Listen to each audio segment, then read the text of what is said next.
Domestic violence का शिकार होने वाले शख्स का ट्रॉमा कैसा होता है? डोमेस्टिक वायलेंस का शिकार होने वाले इंसान का ट्रॉमा उतना ही पेनफुल होता है जितना कि एक एक्सीडेंट या किसी हड्डी के टूट जाने की दर्द है। दिमाग इस चीज को डिफरेंशिएट नहीं कर पाता कि जो पेन आ रही है ये दिल के टूटने का दर्द है कि हड्डी के टूटने का दर्द है। आपके ख्याल में अगर शादी से पहले ये काउंसलिंग वाली प्रैक्टिस कपल्स अपनाएं तो इससे क्या कोई फर्क पड़ सकता है? इसमें हम सिर्फ वुमेन की बात नहीं करते, हम एल्डरली की भी बात करते हैं कि जो वालिदैन एक उम्र को पहुंच जाते हैं और उनको घरों में ये एहसास दिलाया जाता है कि आप बोझ हैं, आप प्रॉब्लम है, वो भी अपने लिए आवाज उठा सकते हैं। इसमें बहुत बेहतरी है उन लोगों के लिए जो कि हमारे मुआशरे में वल्नरेबल हैं। कोई बुजुर्गों को लोग करते हैं, बेघर कर देते हैं, ओल्ड होम्स में जमा करवा देते हैं, तो ये उनको उससे भी बचाएगा? जी, ये उससे भी प्रोटेक्ट करेगा। और अगर कोई फिर भी उन बुजुर्गों को रखने को तैयार नहीं है तो ये गवर्नमेंट भी जिम्मेदारी इस चीज की लेगी कि उनको शेल्टर प्रोवाइड करे। अगर बहू नहीं चाहती उनके सास ससुर साथ रहें तो अलहदा हो जाए, लेकिन उनकी कफालत की जिम्मेदारी फिर भी वहीं पे रहेगी। उनको आप डिस्कार्ड नहीं कर सकते, डिसओन नहीं कर सकते। डोमेस्टिक वायलेंस का शिकार होने वाले शख्स का ट्रॉमा कैसा होता है?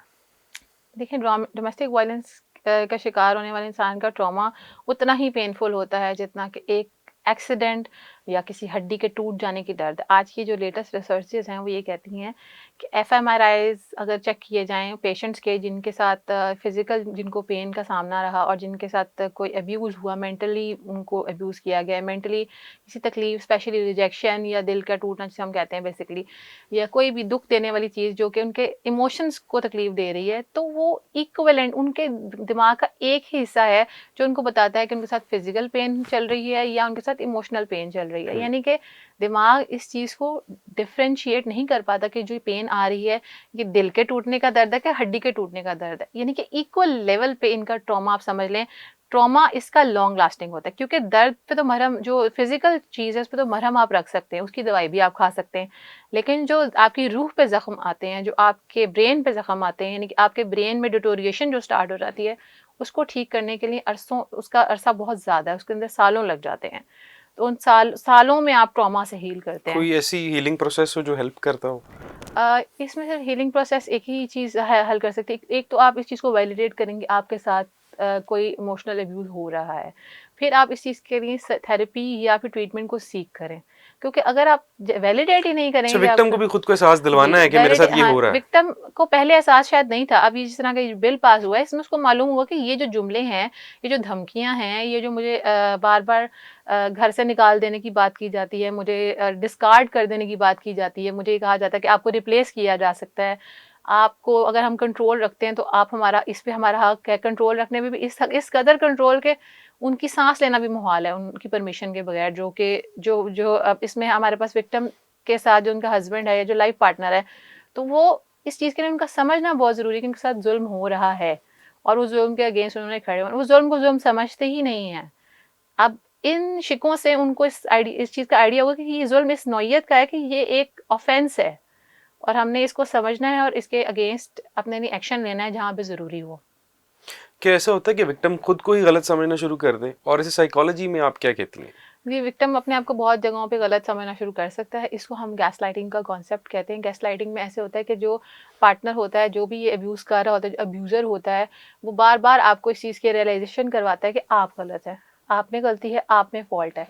ऐसा टाइम आता है क्योंकि हम उस पार्टनर के ऊपर इतना बिलीव कर रहे होते हैं, उसके साथ रह रहे होते हैं और उसके साथ रिश्ता चलाना चाहते हैं, तो हमें लगता है कि हाँ, मैं ही फॉल्ट पे हूँ, the other person is right.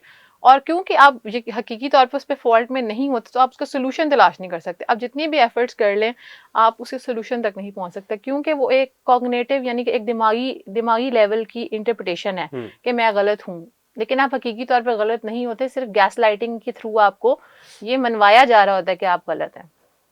इस एक्ट के बाद आपको लगता है कि विक्टिम्स को वैलिडेट होने का एहसास होगा? इस एक्ट के बाद बहुत सारी चीज़ें अगर मैस अवेयरनेस में आती हैं कि उनको मालूम हो कि उनके राइट्स क्या हैं, उन्होंने किन इश्यूज़ के ऊपर बोलना है और किन इश्यूज़ पे उनकी बात सुनी जाएगी, तो वो अपने आप अपने इमोशंस को सबसे पहले तो वैलिडेट करेंगे। अगर उनको थेरेपी की ज़रूरत होगी तो थेरेपी हासिल करेंगे, और फिर भी अगर उनके साथ ये जो है क्राइम हो रहा है, घिनौना जुर्म हो रहा है, तो वो अपने लिए एक्शन लेंगे। इसके अलावा जहाँ हम विक्टिम की बात करते हैं, इसमें कुछ अब्यूज़र्स भी जो इस चीज़ को आज तक खुलेआम करते आ रहे थे और समझते थे कि उनका राइट है to abuse the women in this way या abuse the elderly in this way. इसमें हम सिर्फ वुमेन की बात नहीं करते, हम एल्डरली की भी बात करते हैं कि जो वालिदैन एक उम्र को पहुंच जाते हैं और उनको घरों में ये एहसास दिलाया जाता है कि आप बोझ हैं, आप प्रॉब्लम है, तो वो भी अपने लिए आवाज़ उठा सकते हैं। इसमें बहुत बेहतरी है उन लोगों के लिए जो कि हमारे माशरे में वल्नरेबल हैं, यानी कि वो लोग हैं जिनके ऊपर जुल्म किया जाता है, वो अपने लिए आवाज़ उठा सकते हैं।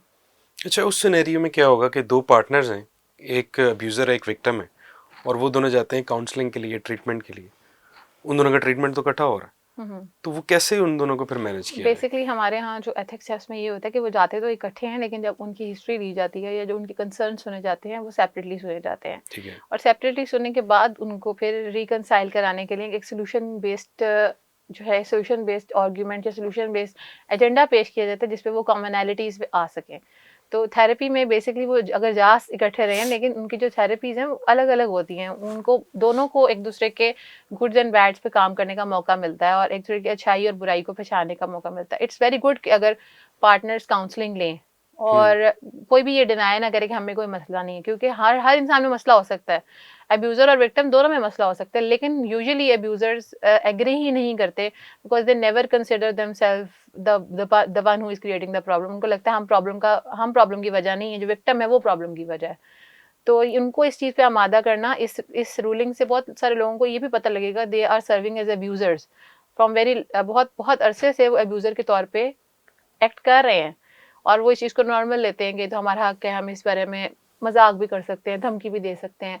हालांकि ये जो धमकी है itself is a form of blackmailing, और blackmailing is a form of abuse. ये जो धमकियाँ औरतों को दी जाती हैं कि तुम्हें 3 लफ्ज़ों की मार है, तुम्हें फारिग करा देंगे और हमारे लिए दूसरी शादी करना कोई मुश्किल बात नहीं, तुम हम पे बोझ हो, इस तरह की बातें जो की जाती हैं ख़वातीन के साथ, इससे ख़वातीन का जो अपने आप पे सेल्फ बिलीव है, जो अपनी ज़ात पे सेल्फ इस्टीम पे उनका खुद एतमादी जिसे हम कहते हैं, उनका सेल्फ कॉन्फिडेंस रोज़ बरोज़ शैटर होता जाता है कि if I am good for nothing तो मैं यहाँ पे क्यों हूँ। तो ख़वातीन को प्रोटेक्शन मिलेगी कि वो इस रूलिंग के बाद अपने नए कदम उठा सकें कि वो अपने उस राइट को प्रोटेक्ट कर सकें जिसकी वजह से वो निकाह में आई और उनको वो इज़्ज़त और ज़हनी सुकून मिल सके जिससे वो उस अज़दवाजी रिश्ते में खुशी-खुशी रह सकें। आपके ख्याल में अगर शादी से पहले ये काउंसलिंग वाली प्रैक्टिस कपल्स अपनाएं तो इससे क्या कोई फ़र्क पड़ सकता है? देखिए, प्री मैरिटल काउंसलिंग भी एक कॉन्सेप्ट है, हमारे यहाँ भी है, यूरोप में भी है। उससे बहुत सारे इश्यूज़ रिज़ॉल्व तो हो जाते हैं। लेकिन जो हमारे यहाँ बिल आया है, इसमें basically threats to second marriage की बात की गई, जो कि हमारे रिलीजन का पार्ट है। हमारे रिलीजन में second marriage is allowed and even 4 शादियों की इजाज़त की बात की जाती है कि है। लेकिन उसके भी रूल्स हैं कि उसमें आप जो एक पहला रूल हमारे पास चल रहा है कि permission from the first wife, और दूसरा हमारे पास इस वक्त ये रूल चल रहा है कि आप उनको चीट करके दूसरी शादी नहीं कर सकते। There should be a valid reason for getting married, और हमारा जो रिलीजन है वो ये कहता है कि आपने दोनों के दरमियान बैलेंस क्रिएट करना है। तो अगर आप बैलेंस क्रिएट कर सकते हैं तो आप करें। लेकिन अब ये प्री मैरिटल काउंसलिंग में तो लोग ये खुल के नहीं बताएंगे ना, they have the intention of getting married for the second time, और दे आर गोइंग टू, बाद में आपको अब्यूज करेंगे इन वर्बल कॉन्टेक्स्ट या इन मेंटल कॉन्टेक्स्ट में आपको अब्यूज करेंगे। प्री मैरिटल काउंसलिंग में तो हर बंदा अपने आप को बेस्ट प्रेजेंट करेगा और अपने स्ट्रेंथ्स की बात करेगा, वीकनेसेस की बात नहीं करेगा।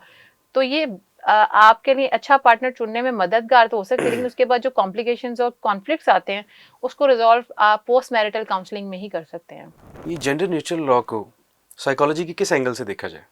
देखिए, जैसे कि मैंने पहले भी बात की, जेंडर न्यूट्रल लॉ इसलिए कहा गया है इसको क्योंकि इसमें सिर्फ फीमेल्स के बारे में ही आपको ये जो प्रोटेक्शन है, it's not about females, it's also about the elderly. Elderly मतलब वो लोग जो कि रिटायर्ड हैं या घरों में मौजूद हैं, बुजुर्गान हैं, और मेल्स के बारे में भी ये अप्लाई होता है। इसमें जैसे कुछ शिकें हैं जिसमें स्टॉकिंग का जिक्र किया गया है।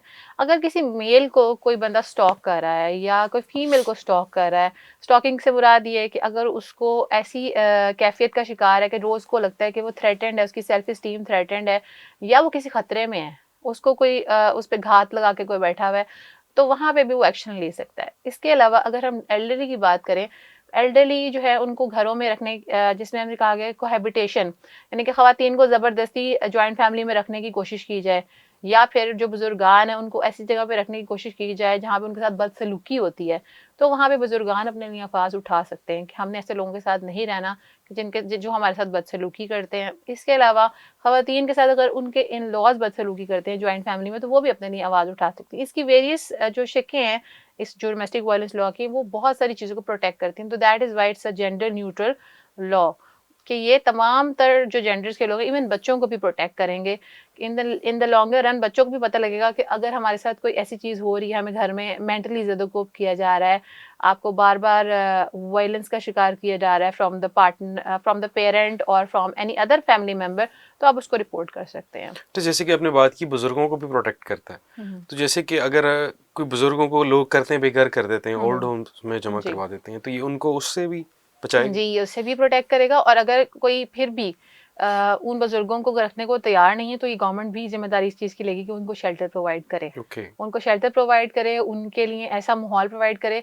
पहली बात तो उनका हक है उस घर में रहना, क्योंकि उन्होंने बहुत मेहनत से उस घर को बनाया है, या अब अगर डिपेंडेंट भी हो गए हैं, तो वो भी ये राइट रखते हैं कि उनको उस घर से कोई डिस्कार्ड ना करे विदाउट एनी स्पेसिफिक, या कोई ऐसी बहुत बड़ी रीज़न नहीं है कि उनको उस घर से बेदखल नहीं किया जा सकता।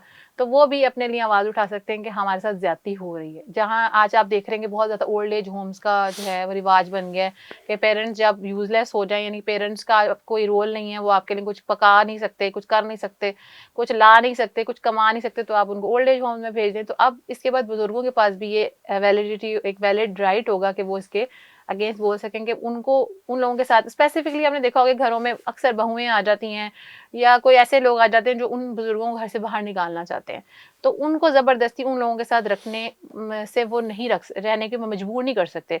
अगर बहू नहीं चाहती उनके सास ससुर साथ रहें, तो अलहदा हो जाए, लेकिन उनकी कफालत की जिम्मेदारी फिर भी वहीं पे रहेगी। उनको आप डिस्कार्ड नहीं कर सकते, डिसओन नहीं कर सकते।